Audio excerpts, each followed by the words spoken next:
채용 과정에 AI가 도입되면서 모두가 엄청난 기대를 걸었죠. 더 공정하고 더 효율적인 채용이 가능해질 거라고요.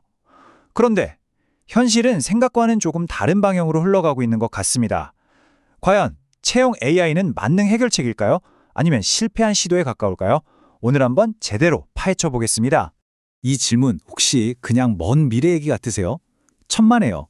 사실 우리 대부분은 이미 스스로 인지하던 못하던 간에 AI 알고리즘의 평가를 받으면서 새로운 커리어를 찾아 나서고 있습니다. 자, 바로 이 지점에서 오늘 이야기를 시작해보죠. 오늘은 AI가 채용 시장에 던졌던 그 희망찬 약속에서부터 시작해서요. 우리가 마주한 예상치 못한 현실, 그리고 신뢰의 위기를 살펴볼 겁니다. 그리고 마지막에는 AI의 올바른 역할과 더 인간적인 대안은 무엇인지 함께 찾아가 보겠습니다. 자, 첫 번째 섹션입니다. AI가 채용 시장에 처음 등장했을 때, 와, 이거 완전 슈퍼히어로다! 이런 분위기였어요. 비효율과 사람의 편견으로 가득했던 기존 채용 방식의 모든 문제를 한 방에 해결해 줄 것만 같았거든요. 생각해보세요.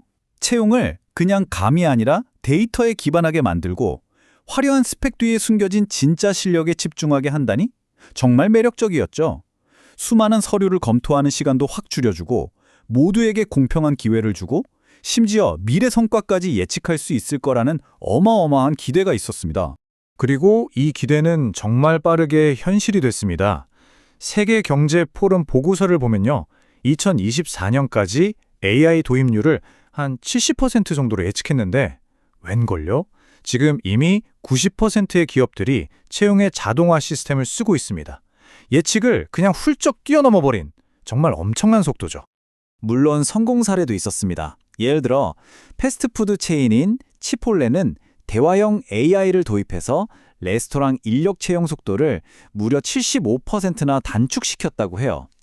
효율성만 놓고 보면 와, 이건 정말 인상적인 결과입니다. 하지만 현실은 이런 장밋빛 기대와는 조금 달랐습니다. 어쩌면 우리가 쓰는 AI 채용 기술이 아직 초고속 인터넷 시대가 아니라 그 옛날 삐 소리를 내며 연결되던 전화 모뎀 수준에 머물러 있는지도 모릅니다. 바로 여기서 핵심적인 문제가 드러납니다. 이제는 기업만 AI를 쓰는 게 아니거든요. 지원자들도 AI를 아주 적극적으로 활용하기 시작했다는 겁니다. 생성형 AI를 써서 누구나 흠잡을 데 없는 이력서와 자기소개서를 만들어내고 알고리즘을 통과하기 위해 자기 지원서를 최적화하는 거죠. 자, 세 번째 섹션입니다. 바로 이 지점에서 채용 과정의 가장 근본적인 신뢰가 무너지기 시작합니다.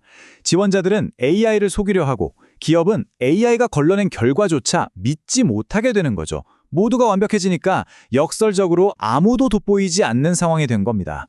이 말이 상황을 정확히 보여줍니다. 지원서가 정말 그 사람의 진짜 역량을 보여주는 건지 아니면 그냥 AI가 잘 써준 글인지 알 수가 없게 된 거예요. 이러니 기업 입장에서는 지원자는 물론이고 우리가 쓰는 이 평가 시스템 자체를 의심하게 되는 거죠. 결과적으로 AI가 여러 부정적인 영향을 낳았습니다. 고용주와 지원자 사이의 신뢰는 깨졌고요. 채용 속도는 빨라졌을지 몰라도 그래서 더 정확하게 좋은 인재를 뽑았냐? 그건 아직 물음표입니다. 게다가 AI가 내놓는 결과가 정말 객관적인지에 대한 의문, 또 그에 따른 기업의 평판 리스크도 생겨났죠. 정말 아이러니한 상황이 벌어진 겁니다. 이 모든 불신이 결국 우리를 어디로 내려갔을까요?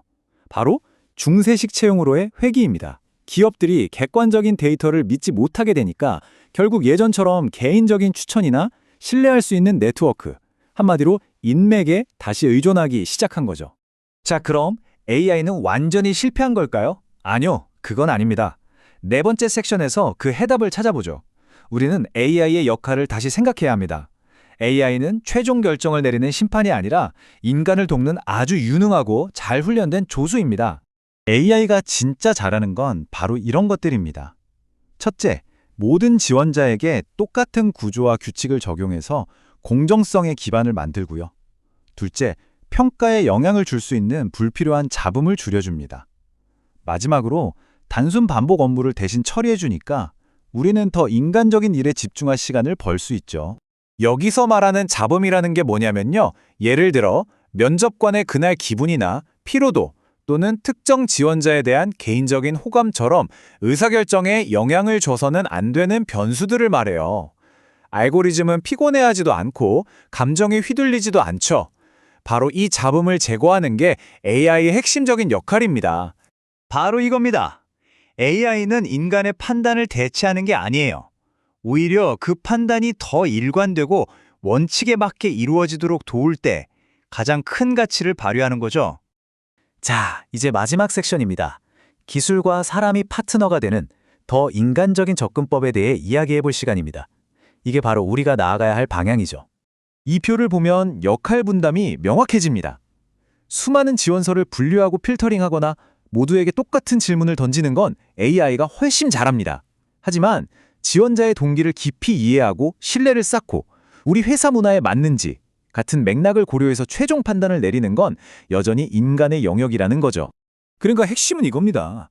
AI를 통해 얻은 그 효율성과 시간, 이걸 인간을 배제하는 데 쓰는 게 아니라 더 깊이 있는 대화와 신중한 평가, 그리고 책임감 있는 결정을 내리는데 다시 투자해야 한다는 겁니다.